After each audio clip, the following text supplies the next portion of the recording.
आइए अगले श्लोक में प्रवेश करते हैं। इति क्षेत्रम तथा ज्ञानम ज्ञेयम चोक्तम समासतः मद्भक्त एतत् विज्ञाय मद्भावायोपपद्यते।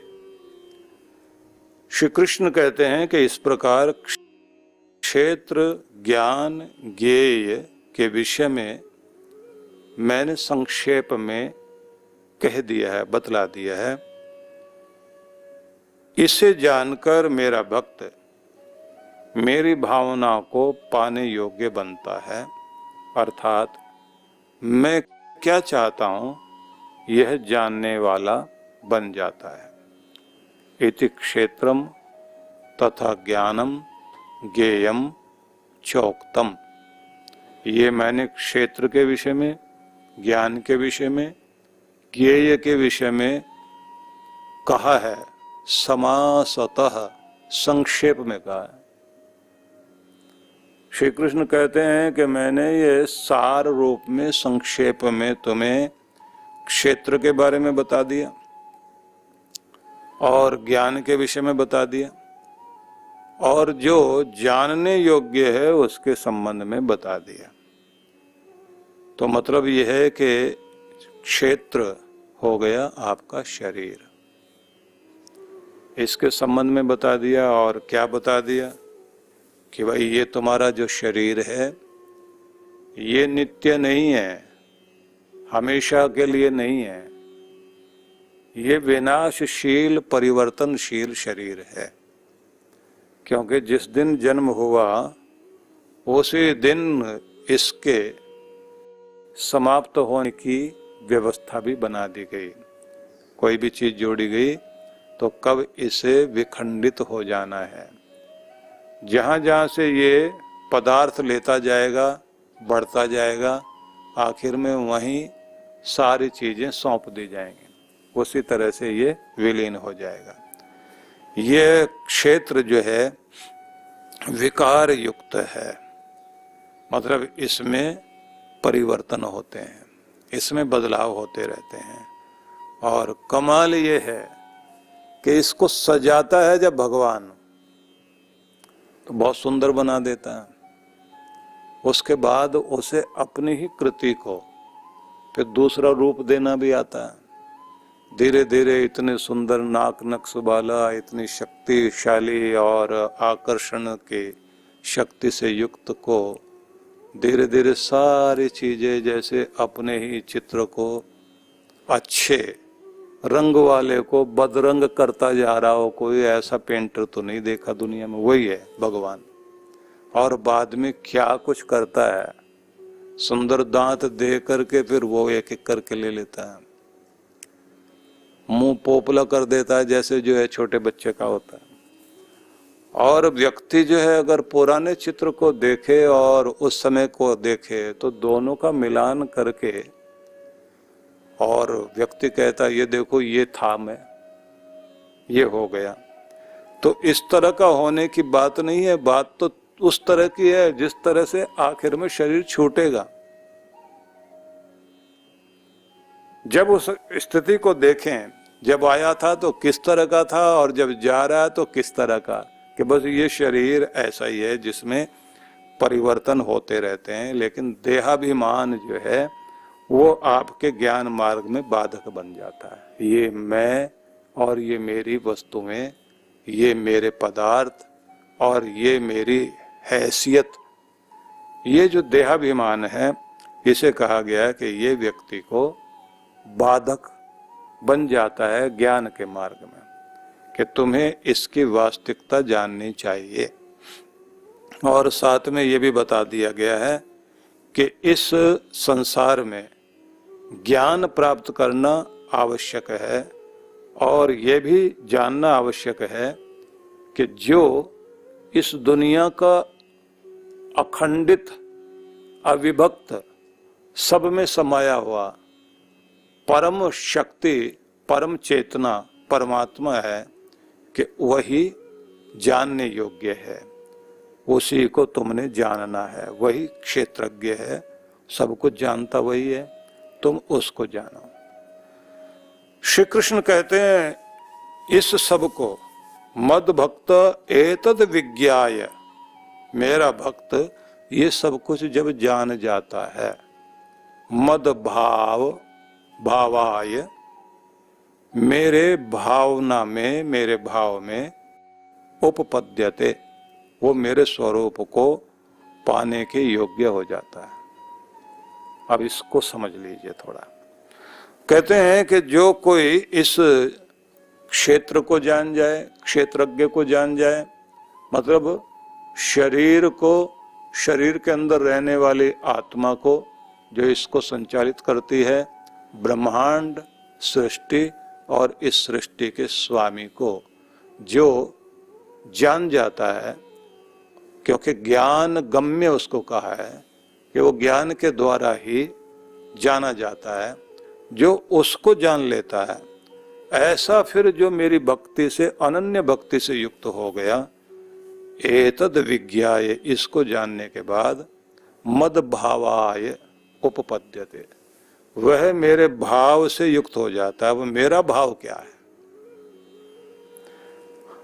इसको गीता में अलग अलग जगह पर कहा गया है। मद भाव का मतलब है मैं इस जीव से क्या चाहता हूं, इसको जो जान ले। जो दूसरा भाव कहा जाएगा, जो क्षेत्र, ज्ञान और ज्ञेय को जान लेता है, वह मेरा रूप हो जाता है। क्योंकि बार बार गीता में अलग अलग रूपों में ये कहा गया, जैसे कहा मय्येव मन आधस्व, मुझ में तुम अपने मन को स्थिर कर लो।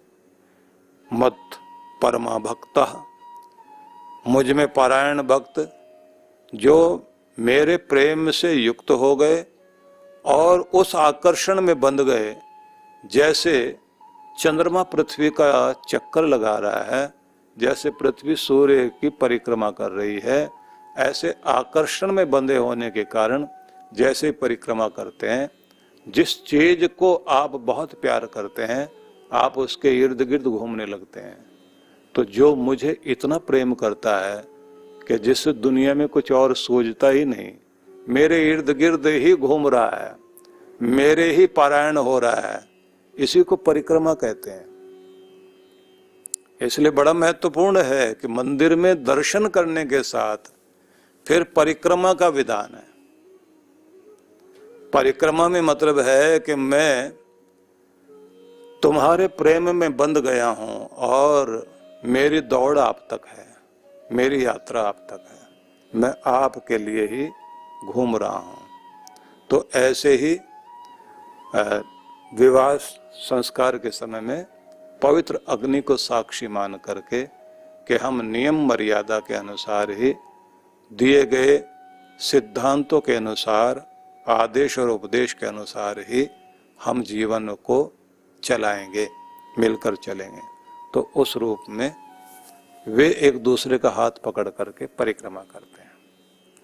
तो उसमें भी नियम माना गया है कि 3 में पत्नी आगे रहेगी, 1 में पति आगे रहेगा। तो जो भी व्यवस्था बनाई जाती है, तो उस सब का मतलब यही होता है कि हम धर्म को और मर्यादाओं को, सिद्धांतों को ध्यान में रख करके इस प्रेम के बंधन में बंध रहे हैं। मतलब कुछ भी होगा मर्यादाहीन नहीं होंगे। तो उसे समाज में समझाने के लिए व्यक्ति, घर परिवार के लोग बैठे होते हैं, उनकी जिम्मेदारी दी जाती है।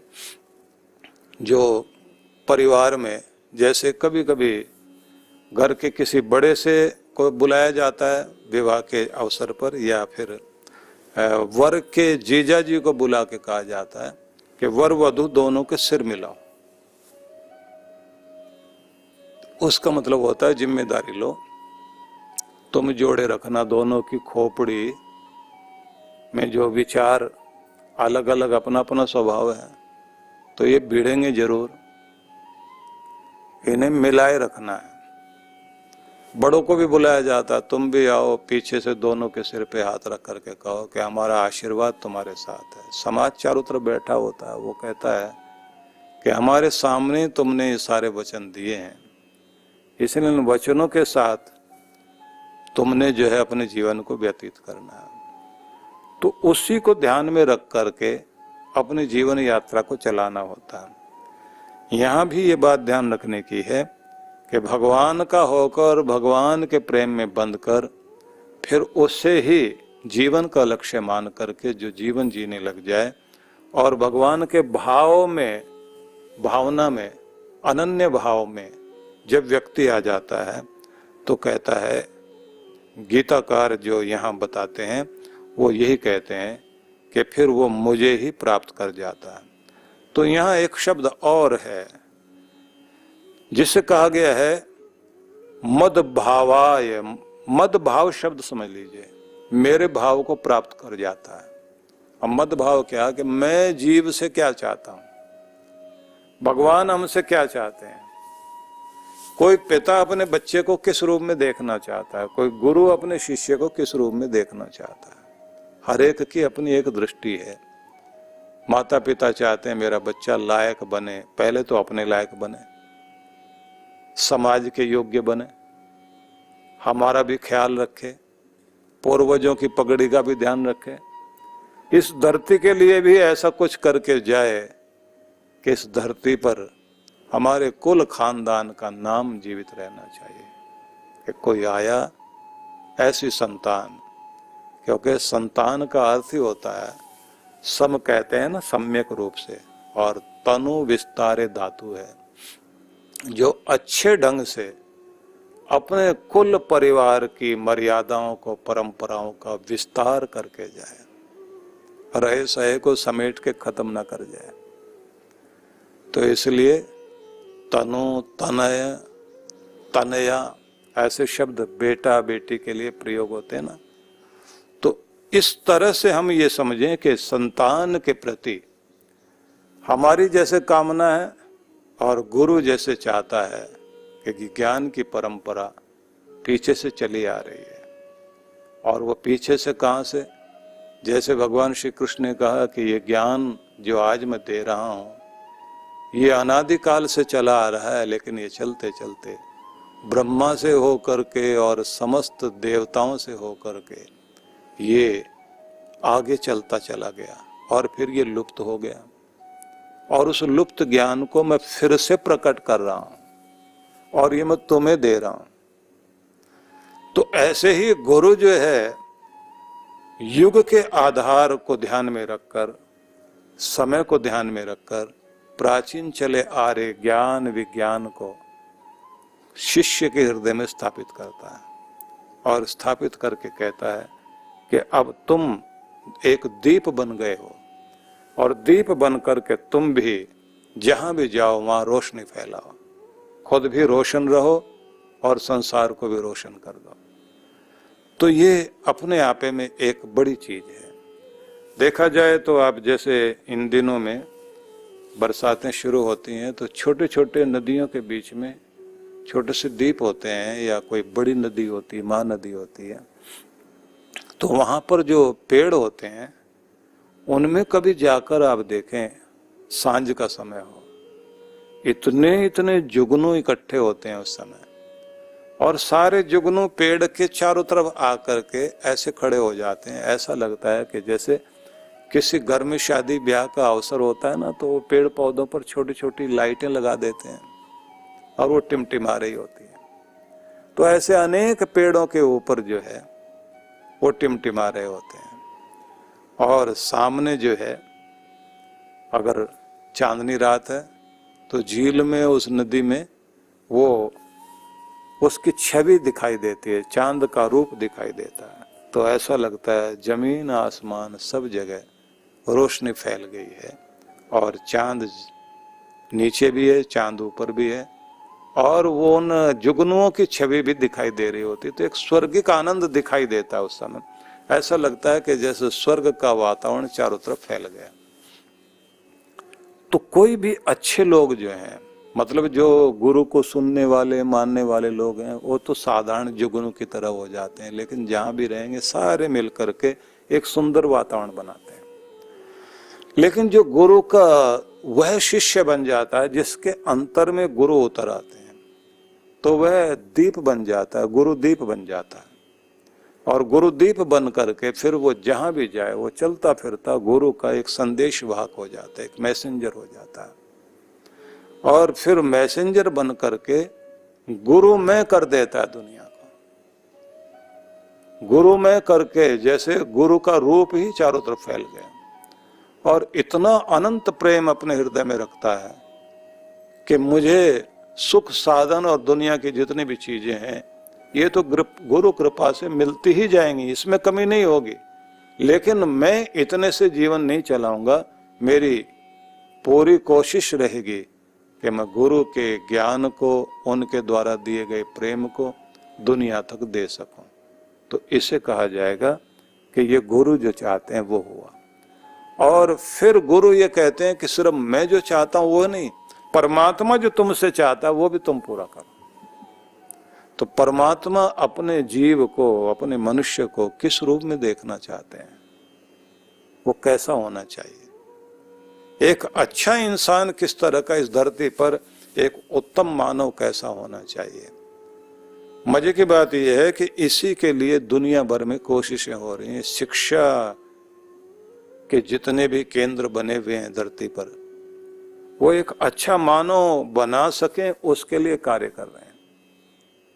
लेकिन ज्यादातर सबका ध्यान कहाँ चला गया, रोजी रोटी कमाने तक आदमी बस नौकरी कर सके। जैसे अंग्रेजों ने भारत में किया कि जो पहले एजुकेशन सिस्टम हमारा दिया, शिक्षा का जो व्यवस्था हमारे देश में दी गई, वो दी गई नौकरी करने लायक लोगों को बनाया जाए, क्लर्क बना दिए जाएं, ऑफिसों में काम करने वाले बना दिए जाएं, तो जिससे हमारा काम चल सके, क्योंकि हमें तो अपने लोग चाहिए।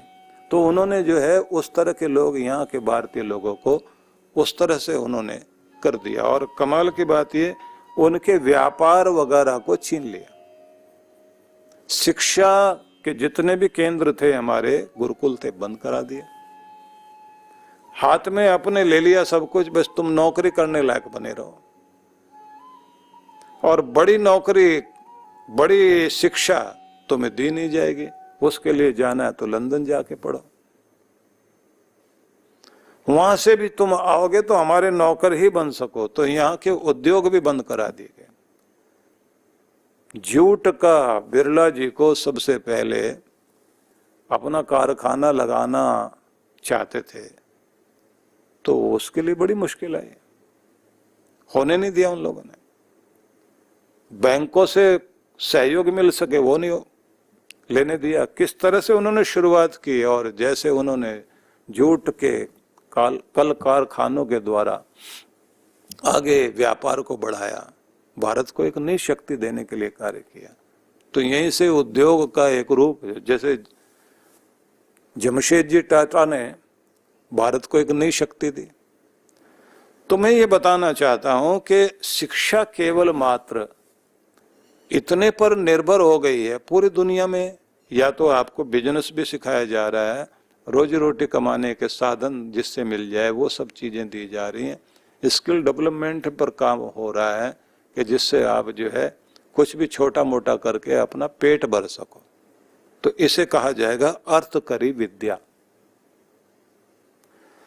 लेकिन एक अच्छे इंसान के रूप में आपको बनाया जा सके, उस पर जो काम होना चाहिए। इसलिए उपनिषदों ने जब ये कहा द्वे विद्ये वेदितव्य इति परा चापरा, दो विद्याएं व्यक्ति को जाननी चाहिए, एक परा विद्या एक अपरा विद्या। एक से संसार की उन्नति होगी और एक वो है जो तुम्हें आध्यात्मिक उन्नति कराकर उस योग्य बना देगा कि तुम इस धरती पर रहने योग्य भी होगे और इस धरती को रहने योग्य भी बनाए रखोगे। कृष्ण भगवान कहते हैं कि मेरे भाव को प्राप्त हो जाओगे इस ज्ञान को प्राप्त करने के बाद। बड़ा महत्वपूर्ण है ये। और इसका लक्ष्य क्या है, जो पहले कहा गया था कि तुम अमृत को प्राप्त कर लोगे। अमृत से मतलब हो गया कि वह जो आवागमन का चक्र है तुम्हारा, वो समाप्त हो जाएगा। बड़ा महत्वपूर्ण अध्याय है। इसलिए इस महत्वपूर्ण अध्याय का जब सार सामने आएगा तब आपको पूरी समरी इसकी समझ में आएगी। तो यहां तक हम लोग पहुंचे हैं। अब इससे अगले श्लोक में प्रवेश करें। आइए अगले श्लोक में प्रवेश करें। प्रकृतिम पुरुषम चैव विद्ययनादि उभावपि विकाराश्च गुणश्चैव विद्धि प्रकृति संभवान। प्रकृतिम पुरुषम चैव विद्धि अनादि उभावपि। प्रकृति और पुरुष दोनों को ही तुम अनादि जानो। बड़ा महत्वपूर्ण शब्द है ये। प्रकृति को, पुरुष को। पहले अर्थ समझ लीजिए, फिर इसकी व्याख्या करते हैं। इनको अनादि जानो मतलब आरंभहीन जानो। और यह बात भी समझ लो, विकार रूप और गुण ये प्रकृति से ही उत्पन्न होते हैं। जो शब्द कहे गए विकाराश्च गुणाश्चैव विद्धि, विकारों के बारे में और गुणों के बारे में भी तुम जान लो। प्रकृति संभवान, ये प्रकृति के कारण उत्पन्न होते हैं। तो यहां ये कहा गया, दो चीजें बताई गई हैं। एक कि प्रकृति और पुरुष ये दोनों अनादि हैं, आरंभहीन हैं। इनकी कहीं से शुरुआत होती है ऐसा नहीं। अब प्रकृति क्या है? ये जो सृष्टि दिखाई देती है ये विकृति है। जिस चीज से बनी है, बन करके कोई चीज जिस आकार में आ गई उसको विकृति शब्द से कहा जाता है। और जिससे बनी है वो शब्द है प्रकृति। इसको बोलते हैं मैटर। इसको आप दर्शन की भाषा में मैटर कहा जाता है। ये मैटर है जिसको उर्दू में मादा शब्द कहा जाता है, जिसके द्वारा चीजें परिणत होती हैं, जिससे चीजें बदलती हैं और बदलकर फिर वास्तव में उसी रूप में आ जाती हैं। चीजें अपना आकार लेकर के उसी में आ जाती हैं। और मजा ये है कि ये एक दूसरे में, मतलब प्रकृति से ही रूप बन करके, विकार आकर के चीजें बन गई और उसी से गुण भी आ गए। तो अब आप इसको उदाहरण दे करके समझाएं तो कैसे समझें? ऐसे समझ लीजिए कि आपने बीज देखा, वट वृक्ष का बीज है। तो एक बरगद बड़ा पेड़ कितना बड़ा तक हो जाता है। कलकत्ता में एक पेड़ है बरगद का, जिसके नीचे 500 लोग, पूरी छावनी बैठ सकती है। 500 लोग बैठ सकते हैं, इतना बड़ा। और बीज कितना छोटा होता है? इतना छोटा कि आपकी 2 उंगलियों के बीच में आ जाए तो 5 या 10 बीज आप अपनी उंगलियों के, 2 उंगलियों के बीच में रख सकते हैं। इतना छोटा बीज होता है, अंगूठे और उंगली के बीच में, मतलब बहुत छोटा। अब उस बीज के अंदर वृक्ष है, छिपा हुआ है। लेकिन अगर आप तोड़कर देखोगे तो नहीं दिखाई देगा। उस बीज को तोड़कर देखो, इसमें से वृक्ष कहाँ है तो नहीं दिखाई देगा। लेकिन जैसे जमीन में दबाओगे और थोड़े दिनों के बाद अंकुर निकलेगा, और अंकुर निकलने के बाद जब वो पौधा वृक्ष बनता जाएगा तब आप कहेंगे हाँ ये प्रकट हो गया। लेकिन कमाल की बात है कि वो जो पौधा है ना, आप उसको देख करके कहें कि जमीन के अंदर वो बीज था, वो कहाँ गया? बोले वो भी है। कहाँ है? और पौधे के अंदर आ गया। दिखाओ। बोले दिखाएंगे, अभी नहीं दिखाएंगे। तो कब दिखाओगे? बोले समय आने दो। तो जब समय आता है तो फिर उस पेड़ पर छोटे छोटे लाल लाल टाइप के फल लगते हैं। उस फल को तोड़ो, उसके अंदर वो बीज है, तो अच्छा ये आ गया बाहर। तो ये खेल है परमात्मा का, इसलिए भगवान को जादूगर कहते हैं कि वो इस तरह से प्रकट कर देता है। तो प्रकृति में 2 चीजें हैं। एक तो उसका जो रूप परिवर्तित हो करके आता है और एक उसके अपने गुण प्रकट होते हैं। उन दोनों चीजों से क्या होता है उसको आगे बताया गया है कि इससे समस्या ये होती है कि व्यक्ति के जीवन में ये जो सत्व रज तम और उनसे उत्पन्न होने वाली इच्छाएं और इन इच्छाओं से उठने वाले जो है आपके काम क्रोध लोभ मोह अहंकार और इस तरह की जितनी भी चीजें हैं ये सब उसी के कारण होते हैं। उसमें भी फिर एक बात ध्यान रखने की है, क्रोध उत्पन्न होगा तो रजोगुण से होगा और तमोगुण आपके जीवन में अधिक है उससे अलग तरह के विकार होंगे। सत्व गुण आपके जीवन में अधिक होगा तो फिर आपके कर्म तो होंगे विचार भी होंगे लेकिन अच्छे होंगे। रज गुण रहेगा तो अच्छे बुरे दोनों रहेंगे, तमोगुण रहेगा तो बुरा बुरा ही दिमाग में आएगा और फिर उसे करने में भी आपको ये लगेगा कोई हर्ज नहीं है, जिंदगी है जीनी है, शॉर्टकट तो यही है। इसलिए जब अर्जुन ने ये पूछा, गीता को पहले आप पढ़ते हुए आए ना, तो अतकेन प्रयुक्तो यम पापम चरति पुरुष, तो उसकी व्याख्या करेंगे आगे समझाएंगे। तो अभी आप समझ लीजिए कि भगवान श्री कृष्ण कहते हैं कि यह प्रकृति जिससे सृष्टि बनती है चीजें बनती हैं तो ये तो नष्ट होती रहती है बनती बिगड़ती रहती है। बोले पर इसका जो मूल प्रकृति है मूल रूप है वो अनादि है, वो पहले भी था आज भी है आगे भी रहेगा, वो नष्ट नहीं होगा। किस रूप में रहेगा बोले उसको भी देख नहीं सकते। तो उसके लिए कहते हैं एक नासदीय सूक्त है वेदों में जिसमें कहा गया है कि जब ये सब नहीं रहता तब क्या रहता है।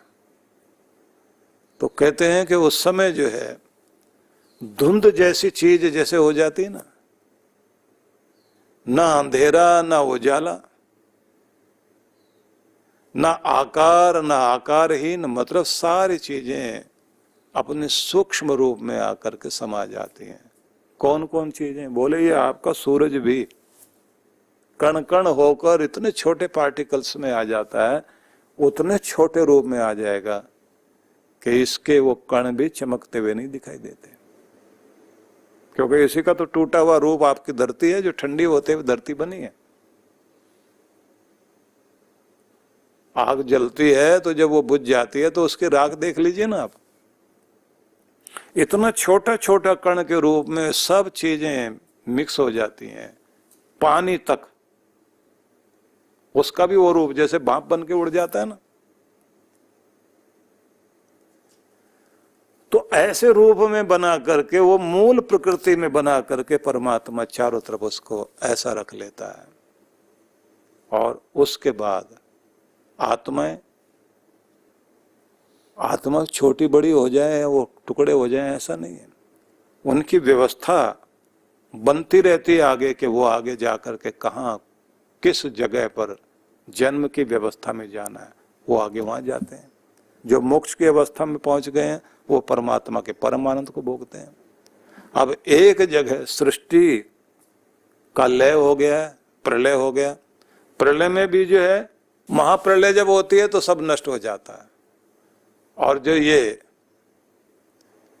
छोटी प्रलय कह लीजिए आप, आंशिक प्रलय कह लीजिए, किसी स्थान विशेष की प्रलय कह लीजिए, तो किसी किसी जगह में देखते हैं ना कि एक दीप पूरा उजड़ गया, फिर से उसमें जो है सृष्टि बसेगी, दुनिया बसेगी। तो वो आंशिक और एक खंडित प्रलय वो व्यवस्था चलती रहती है। लेकिन इस दुनिया में ऐसे परमात्मा ने इतना विशाल और अनंत संसार बनाया है कि जिसमें आप कहें ये संसार नहीं, मैं ये कहूंगा ये जितने भी अनंत कोटि ब्रह्मांड जो कहा जाता है उसमें इतने सारे ब्रह्मांड अलग अलग हैं जहां जाकर के आप ये समझें एक जगह की सृष्टि नष्ट हो रही दूसरी जगह की बन रही है, आत्माएं वहां जा रही है, वहां से फिर दूसरी जगह भेजी जा रही है। भेजने वाली शक्ति ऐसी है उसने कोई अपना ऑफिस नहीं बना रखा कि यहाँ बैठ के सबका हिसाब किताब होगा, और ऐसे भी नहीं कयामत वाला हश्र का दिन आएगा तो सब लाइनों में खड़े हुए हैं, सुख दुख का और उनके जो है स्वर्ग नरक का हिसाब किया जा रहा है। तो जो दूसरे लोग मानते हैं, हमारे यहाँ ऐसा नहीं कहा जाता कि आखिर में फैसला हो ऐसे ऐसे होता है। हमारे यहाँ तो ये कहा जाता है जैसे शरीर से आत्मा छूट रही है उसी समय उसके सामने उसके अच्छे बुरे कर्मों का एक रेखा खिंच जाती है बीच में, इतने अच्छे इतने बुरे, और उसी समय उसके आंख से पानी निकलता है और उसी से आगे की यात्रा शुरू हो जाती है, दूसरा शरीर दे दिया जाता है। तो लंबा ना हो जाए विषय, फिर हम अपने वहीं जाते हैं कि प्रकृति जो है वही विकार रूप में आकर के सृष्टि बनती है और उसके फिर उसे धारण करके, मतलब हमारी देह जो है प्रकृति से ही बनती है, तो फिर उसके अनुरूप हमारे गुण जैसे होते हैं, हम सात्विक हैं, राजसिक हैं, तामसिक हैं, किस तरह के व्यक्ति हैं, उसी व्यक्तित्व के अनुसार फिर हमारे कर्म होते हैं। तो कहते हैं कि विकार और गुण जो है ये प्रकृति से उत्पन्न होते हैं, लेकिन प्रकृति को भी ये जानो कि ये प्रकृति भी अनादि है, पहले थी और आगे भी रहेगी। और पुरुष, अब पुरुष क्या है? पूरी शेते इति पुरुषः, पूरी में जो रहता है। अब पूरी क्या है? ये हमारी देह जो है ये पूरी है। अष्ट चक्र नवद्वारा देवानाम पूरयोध्या, यह देवताओं की पूरी नगरी है अयोध्या नगरी। 8 चक्र हैं इसमें और 9 द्वार हैं। तो इस शरीर के अंदर वेदों के अनुसार 8 चक्र माने गए हैं, और जो लोग अपने ध्यान के द्वारा कहते हैं कि 7 चक्र हैं। तो जो ये 8वां चक्र जिसको बिंदु चक्र बोलते हैं, बिंदु चक्र उसके ध्यान के संबंध में उसके विषय में आपको जानकारी देंगे कि उसका लाभ कैसे लिया जाता है। तो 9 द्वार हैं इस देह में, और ये देवताओं की पूरी है, देवताओं की नगरी है। हमारे देश में और हमारी भारतीय परंपरा में नगर के नाम को जोड़ने के लिए, छोटी नगरी है तो उसे पुरी कहते हैं, बड़ा नगर है तो उसे पुर बोलते हैं। इसलिए हमारे नामों में पुर शब्द आता है, इसलिए चाहे वो राम के नाम पर रामपुर है, या फिर जितने भी हैं सारे पुर जो है, कान के नाम पर ही कानपुर रख दिया गया, नाग के नाम पर नागपुर रख दिया गया। तो पुर पुर तो है। तो पुर कहें या नगर कहें, मुजफ्फरनगर, सहारनपुर, कानपुर, ऐसे नागपुर, ये पुर हैं। तो एक पुरी भी है अयोध्यापुरी। तो ऐसे जो है सप्तपुरियां मानी जाती हैं, लेकिन हम लोगों का जो शरीर है ये भी एक पुरी है, नगरी है, और इसमें 9 द्वार हैं, 8 चक्र हैं। तो इसमें जो रहता है इसका मालिक वह आत्मा पुरुष है। एक बात हुई। और जो पूरे ब्रह्मांड का, इस समस्त ब्रह्मांड नाम की पूरी का मालिक है वह परमात्मा। तो आत्मा और परमात्मा ये दोनों के दोनों अनादि हैं, और जो प्रकृति है उसे भी कहा गया है वह भी अनादि है। अनादि मतलब जिसका आरंभ नहीं, आरंभहीन है, शुरुआत उसकी कहीं से नहीं मानी जा सकती। ये हमेशा थे, हैं और रहेंगे। हाँ, प्रकृति के रूप बदलेंगे, मतलब विकार में आएगी, रूप बदलना हो गया विकार, और उसके अपने गुण भी हैं। उन गुणों के अनुसार ही व्यक्ति अपने शरीर के अंदर अच्छे बुरे सुख दुख का अनुभव करता है। और भगवान श्री कृष्ण ने प्रकृति के विषय में, क्योंकि पहले उन्होंने जो बताया ज्ञान के संबंध में बताया कि ज्ञान क्या है, अज्ञान क्या है, तो आप लोगों ने जो सुना है अभी तक वो भी बताया। फिर प्रकृति क्या है, मतलब देह के अंदर क्या क्या चीजें हैं, तो वो सारी तन मात्राओं से लेकर के सभी चीजों के संबंध में आपको बताया है। मतलब प्रकृति के विकार, महत है, अहंकार है, पंच तन मात्राएं हैं, ये सारी चीजें जो है ना, आपने जो छठे सातवें श्लोक में जो सुना था, तो वो सब कुछ बताने के साथ साथ भगवान श्री कृष्ण ऐसे जैसे सीढ़ियों से लेकर के किसी को चल रहे हों कि शिखरों पर जाने के लिए ये सीढ़ियां चढ़ते चले जाओ, जिससे तुम्हें जो है पूरा ज्ञान हो सके। तो ऐसा करते करते वो आगे लेकर के जा रहे हैं, इसलिए अध्याय बड़ा महत्वपूर्ण है और इसे उसी तरह से समझना चाहिए। क्रमबद्ध ढंग से भगवान ने क्षेत्र की प्रकृति, फिर ज्ञान, फिर अविद्या और विद्या, अंत में ज्ञेय का ज्ञान दिया। देह, इंद्रिय, मन, बुद्धि, ये विकार और सुख दुख मोह आदि जो गुण प्रकृति से उत्पन्न होते हैं, आत्मा स्वयं अविकारी रहते हुए इन विकारों को प्रकाशित करता है। मतलब अपनी देह धारण करने के बाद फिर उसमें ये अनुभव होता है सुख दुख का और तरह तरह के अनुभूतियां होना।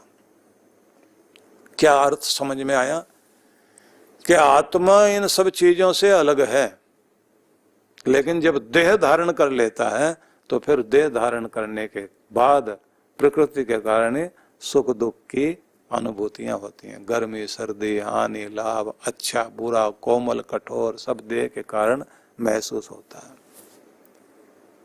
और इससे भी ज्यादा मजे की बात, आत्मा जब देह को छोड़ दे फिर तो चाहे देह को भी काटो, पीटो, डंडा मारो या फूल चढ़ाओ, उसे भी कोई फर्क नहीं पड़ता।